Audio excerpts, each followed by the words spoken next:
Here's something that might surprise you, Leo. When your grandparents said cool in the 1950s, it wasn't just a word, it was a rebellion. Wait, really? I just thought it meant, good. Like, that's cool. Ha! That's exactly what most learners think.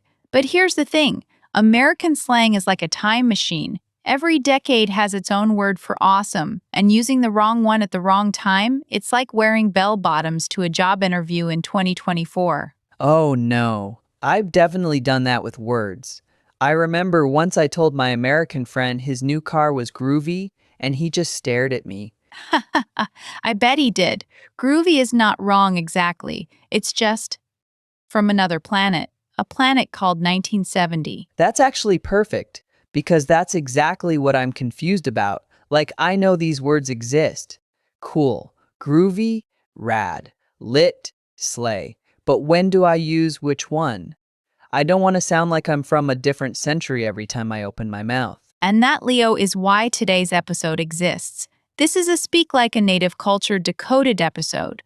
We don't just teach you the words, we teach you the unspoken rules, the cultural context, the when and to whom and why, because that's what separates a natural speaker from a textbook speaker. All right, I'm ready. Let's go decade by decade. Perfect. And here's my promise by the end of this episode. You will know exactly which slang word to use in any casual conversation. You will never confuse a 1970s surfer with a 2020s TikToker again. And you will have one secret weapon word, one word that makes you sound immediately cool, current, and confident. Okay, now you're teasing me. I want that secret weapon. You'll get it. But first, we have to go back, way back, to the 1950s. Before I was born, before my parents were born. Before most of our listeners were born. The 1950s in America was a time of suits and ties, polite conversation, everything was very proper. And then came the teenagers. For the first time in American history, teenagers had their own music, their own fashion, their own culture, and they needed their own language. That's where cool was born. So cool wasn't always just a normal word? It was a code word. When a teenager in 1955 said, "That's cool," they were saying, "This is outside the rules. This is rebellious. This is ours." Adults didn't say cool. Teachers didn't say cool. Parents didn't say cool. It was a secret language of the youth. Wow. So calling something cool was almost like taking a side? Exactly. And that's why the word survived. Because rebellion never goes out of style. Today, cool is so normal that we don't even think about it. But here's the rule. You can say cool anytime, anywhere, to anyone. It's the safest slang word in English. Anytime? Even in a business meeting? Depends on the meeting. But in casual conversation with a native speaker, yes, cool is universal. A 5-year-old can say it, an 80-year-old can say it. It's the only slang word that crossed every age group, every decade, every generation. Okay, so cool is safe. What about groovy? Ha! Groovy, the word that time forgot.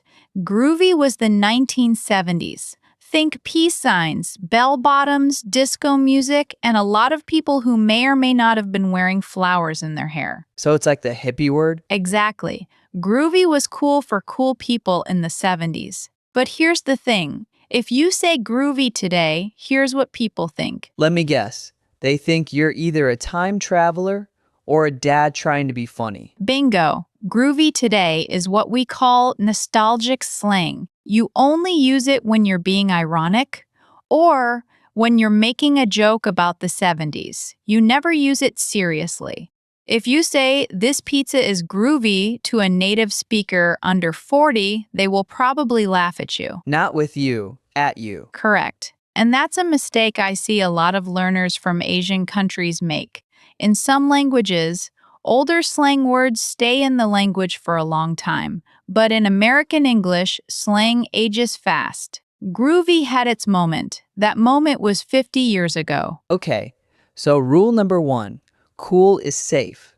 Rule number 2, groovy is a time capsule. Use it only for jokes. Perfect. Now let's jump to the 1980s. Rad. Rad.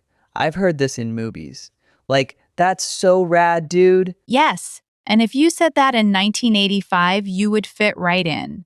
Rad was the language of skateboarders, surfers, and teenagers who wore neon colors and listened to rock music. It came from radical, which originally meant extreme or revolutionary. So rad meant something was really, really good? Exactly. But here's the cultural context. In the 1980s, America was all about excess. Big hair, loud music, fast cars, and rad captured that energy.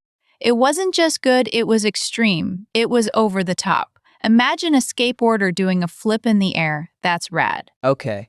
And today, can I still use rad? You can, but only with the right audience. If you're talking to someone in their 40s or 50s who grew up in the 80s, rad is natural. They'll smile, they'll understand. But if you say rad to a 20-year-old, They'll think I'm trying to be retro. they'll think you learned English from 1980s movies. And that's not terrible, but it's not natural either. Rad today is understood but rarely used by young people. It's not dead like groovy, but it's retired, like a former athlete who still looks good in a suit. Okay. So rad is for older audiences or nostalgic moments. Got it. What's next? Now we jump to the 2000s, and this is where things get interesting. Lit. Ah, lit. I've heard this one a lot. This party is lit. Yes, and that's exactly how it was used. Lit came from African American Vernacular English, or AABE, and it exploded into mainstream culture in the early 2000s. It means something is exciting, amazing, or really fun. But it's not just for parties. You can say that concert was lit, or this song is lit. And lit is still used today, right? It is. But here's the cultural rule you need to know. Lit peaked around 2015 to 2018. Today it's still used, but it's no longer the freshest word. Native speakers who are actively trying to sound current, like teenagers and young adults, have already moved on to newer words. So lit is like last year's cool? Exactly. It's not wrong, it's just not cutting edge anymore. If you're in your 20s or 30s and you say, "This coffee is lit," people will understand you.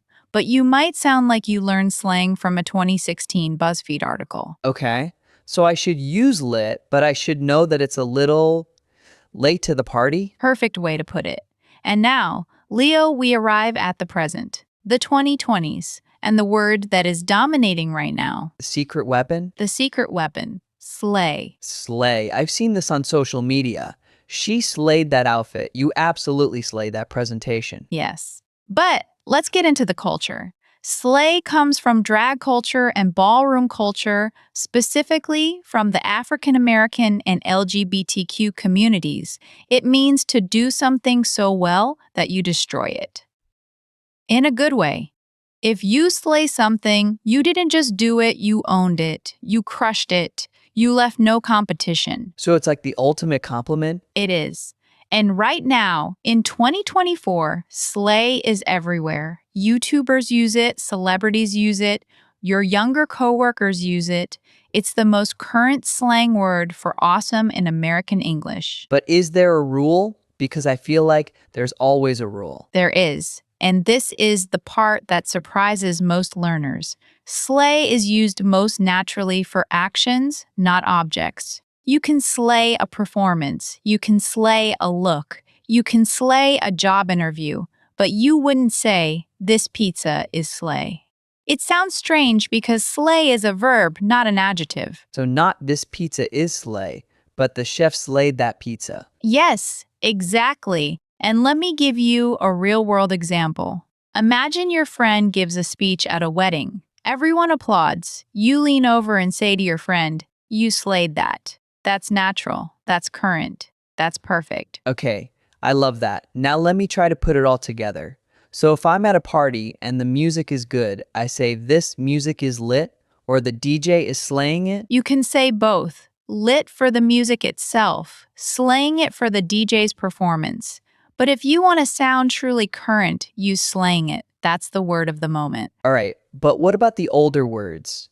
When would I ever use groovy, or rad naturally. That's the most important part of this episode. You don't have to use them, but you do need to understand them. Imagine you're watching a TV show set in the 1980s. The characters say rad. If you don't know that word, you miss the cultural context. But if you do know it, you understand the time period, the vibe, the generation. So I need to know all of them, but I only need to use one or two? Exactly. And here's the recommended strategy for a non-native speaker. Use cool as your default. It's safe, it's universal, everyone understands it. But when you want to sound more advanced, more natural, more in tune with modern culture, use slay as a verb. Use it for actions, not objects, and watch how people react. Because if someone slays a conversation, they get respect? They get respect. They sound like they understand not just the words, but the culture behind the words. And that, Leo, is what Speak Like a Native is all about. I have a confession to make. Before this episode, I used Groovy once, in real life, to a 25-year-old barista. Oh no, what did he say? He said, "Are you from the 1970s or something?" And I just stood there like, yes, I am. That is the classic mistake. And you know what? That mistake is actually great for learning because now you will never forget it. That is the power of making mistakes in a language. You remember them forever. Absolutely. Okay, before we wrap up, I want a summary I can take with me. Here it is. 5 decades, 5 words. Cool. Safe, universal, timeless. Use it anytime. Groovy. A museum piece. Only use it as a joke. Rad, a vintage classic. Use it with older generations or in nostalgic contexts. Lit, still good, but getting older. Use it if you want, but know it's not the freshest. And slay, current, powerful, a verb for excellence. Use it to describe amazing actions. And the cultural lesson behind all of this? American slang does 2 things. It shows what generation you belong to, and it shows how connected you are to current culture. If you use the right word at the right time, people don't just understand you, they feel like you're one of them. And that right there is the goal. I love that. Okay, here's my challenge to our listeners.